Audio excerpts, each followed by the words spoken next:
வணக்கம். ஸ்ரீ பாப்பாத்தி அம்மன் ஜோதிடம். இன்னைக்கு என்ன டாபிக் பார்க்க போறோம்னா, தன் சுய முயற்சியால் முன்னேற்றம் அடையக்கூடிய ஜாதகம். அதாவது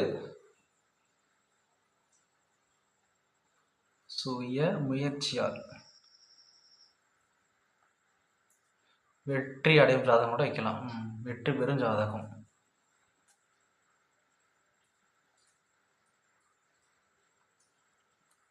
அதாவது தந்தை தாய் எந்த ஒரு சப்போர்ட்டும் இன்றி தன்னோட சுய முயற்சியால் உழைத்து முன்னேறக்கூடிய ஜாதகம் எப்படி இருக்குன்னு சொல்லி பார்க்க போகிறோம். ஒரு ஜாதகத்தில் உதாரணத்துக்கு மேச லக்கணம் வச்சுக்குவோம். ஒரு ஜாதகத்தில் லக்கணத்தில் வந்து செவ்வாய் வந்து ஆட்சி பலத்தோடு இருக்கான்னு வச்சுக்கோங்க. இந்த லக்கணத்திற்கு 4ஆம் இடம் என்பது தாயார் குறிக்கக்கூடிய ஸ்தானம். அதாவது 4ஆம் இடமான கடகம் வந்து தாயார் குறிக்கக்கூடிய ஸ்தானம். இந்த இடத்துல வந்து ராகு கேது சனி போன்ற பாவகர்கள் இருக்குன்னு வச்சுக்கோங்க. ராகு கேது அல்லது சனி. ஜாதகத்தில் சந்திரன் கெட்டு போகிறான்னு வச்சுக்கோங்க. சந்திரன் எப்படி போகலான்னு சொல்லி பார்க்கும்போது சந்திரன் கூட அமாவாசை அமைப்பில் இருக்கான்னு வச்சுக்கோங்க. சூரியன் இங்கே இருக்காரு, அடுத்து சந்திரன் நீசமாக இருக்குன்னு வச்சுக்கலாம். ஓகே, இது போன்ற அமைப்பு இருக்கும்போது அந்த ஜாதகருக்கு வந்து அதாவது 4ஆம் இடமும் கெட்டு போய் தாயார் குறிக்கக்கூடிய சந்திரனும் கெட்டு போகும்போது அந்த ஜாதகருக்கு வந்து தாயார் மூலம் எந்த ஒரு உதவியும் கிடைக்காது. தாய் வழி சொந்தத்தின் மூலம் எந்த ஒரு உதவியும் கிடைக்காது. பேருக்கோசம் தான் இருப்பாங்க. அதாவது தாய் மூலம் எந்த ஒரு முன்னேற்றமும் இருக்காது. தாய் வந்து ஒரு பேருக்கோசம் தான் இருப்பாங்க. அவருக்கு மூலம் எந்த ஒரு முன்னேற்றம் பாசம் எதுவுமே இருக்காது. ஜாதகருக்கும் தாயாருக்கும் இடையே ஏகப்பட்ட கருத்து வேறுபாடு சிக்கல்கள் ஏற்படும். அந்தளவு ஒரு ஒற்றுமை இருக்காது. அடுத்தது ஒரு ஜாதகத்தில் லக்கணத்திற்கு 9ஆம் இடமான இந்த லக்கணத்துக்கு 9ஆம் இடம் சொல்லி பார்க்கும்போது இது வந்து குருவோட வீடாக வரும். அது தனுசு. குரு நீசமாகறான்னு வச்சுக்கோங்க. அடுத்தது தந்தையை குறிக்கக்கூடிய காரகரகம்னு சொல்லி பார்க்கும்போது சூரிய பகவான். அந்த சூரியனும் நீசமாகறான்னு வச்சுக்கோங்க. இந்த போன்ற அமைப்பு இருக்கும்போது அந்த ஜாதகருக்கு தந்தையின் மூலம் எந்த ஒரு முன்னேற்றமும் இருக்காது. தந்தையும் ஒரு பேருக்கோசம் தான் தந்தையாக இருப்பார். தந்தைக்கும் மகனுக்கும் இடையோட பாச பிணைப்பு இருக்காது. தந்தை வழி சொந்தத்துக்கூடையும் பிரச்சனை வில்லங்கமாக தான் இருக்கும். அடுத்தது நம்ம முன்னோர்கள் குறிக்கக்கூடிய இடம் சொல்லி பார்க்கும்போது லக்கணத்துக்கு 5ஆம் இடம் 1 2 3 4 5. இந்த மேச லக்கணத்திற்கு 5ஆம் இடம் சொல்லி பார்க்கும்போது சிம்ம ராசி.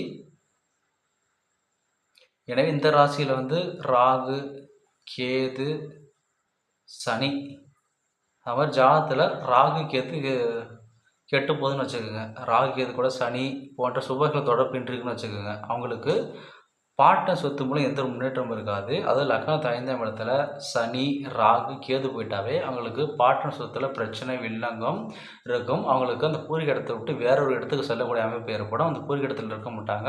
பூர்வீக இடத்துல இருந்தாலும் அந்த அளவு பெரிய அளவு முன்னேற்றம் இருக்காது. சிக்கல்கள் வளர்ச்சியும் ஏற்படும்.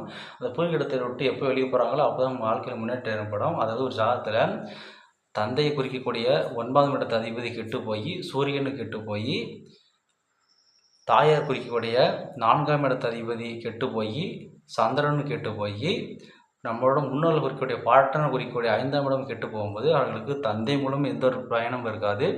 தாயார் மூலியமும் எந்த ஒரு பயணமும் இருக்காது. தந்தை தாயார் மற்றும் பாட்டன், அது இவங்க 3 பேரும் எந்த ஒரு சொத்து சுகம் செல்வம் எதுவுமே சேர்த்து வச்சுட்டு இருக்க மாட்டாங்க.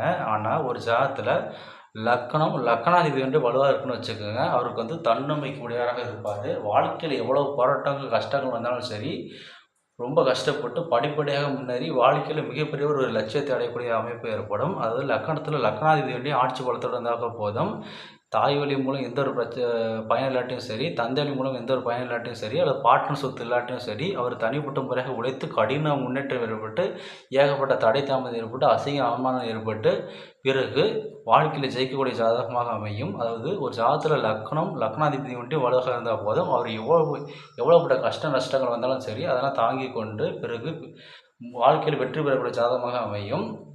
எனவே பாருங்கள், ஜாதகத்தை பாருங்கள். லக்கணத்துக்கு 4ஆம் இடம் கெட்டு 9ஆம் இடம் கெட்டு 5ஆம் இடம் கெட்டு போயிருக்கும்போது அந்த ஜாதகருக்கு வந்து பூர்வீக சொத்து இருக்காது. தந்தை சொத்து செல்வங்கள் சேர்த்து வச்சுட்டு போயிருக்க மாட்டாங்க. தாயார் மூலம் எந்த உதவியும் இருக்காது.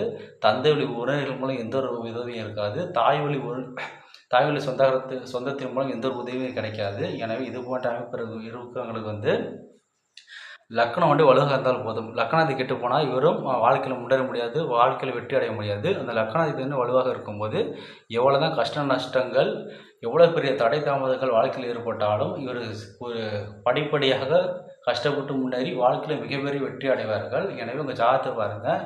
லக்னத்தில் லக்னாதிபதி வந்து இருந்துச்சுன்னா போதும் அவங்களுக்கு நல்ல ஒரு அமைப்பு ஏற்படும். என்னதான் அவங்களுக்கு வாழ்க்கையில் இப்போ கஷ்டப்பட்டாலும் சரி, பிற்காலத்தில் நல்ல ஒரு மிகப்பெரிய முன்னேற்றம் ஏற்படும். அது வந்து லக்கணத்துக்கு 5ஆம் இடத்தும் கெட்டு போணுச்சுன்னா அவங்களுக்கு பார்ட்னர் சொத்துல எந்த ஒரு பயனும் இருக்காது. அதாவது ஒரு ஜாதகத்தில் லக்கணத்து 5ஆம் இடத்துல சனி, ராகு, கேது போயிட்டாவே அவங்களுக்கு வந்து இந்த பார்ட்னர் சொத்துல, அதாவது பூர்வீக இடத்துல இருக்க மாட்டாங்க, இடம் விட்டு இடம் மாறி இருப்பாங்க.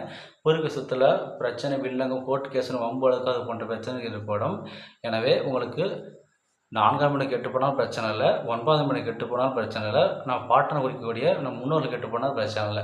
உங்களுக்கு இந்த உங்கள் லக்னாதிபதி வண்டி வலுவாக இருந்தால் போதும், நீங்கள் வந்து தன்னம்பிக்கை, விடாமுயற்சி உடையவங்களாக இருப்பீங்க. அதனால் வாழ்க்கையில் எவ்வளோ பெரிய கஷ்ட நஷ்டங்கள் வந்தாலும் சரி, நீங்கள் வந்து அதெல்லாம் தடை தாமதம் எல்லாத்தையும் தாண்டி மிகப்பெரிய முன்னேற்றம் அடைவீர்கள். ஓகே, இந்த வீடியோ உங்களுக்கு பிடிச்சிருக்குன்னு நினைக்கிறேன். இந்த வீடியோ பிடிச்சிருந்தா like and share and subscribe பண்ணுங்கள். நன்றி.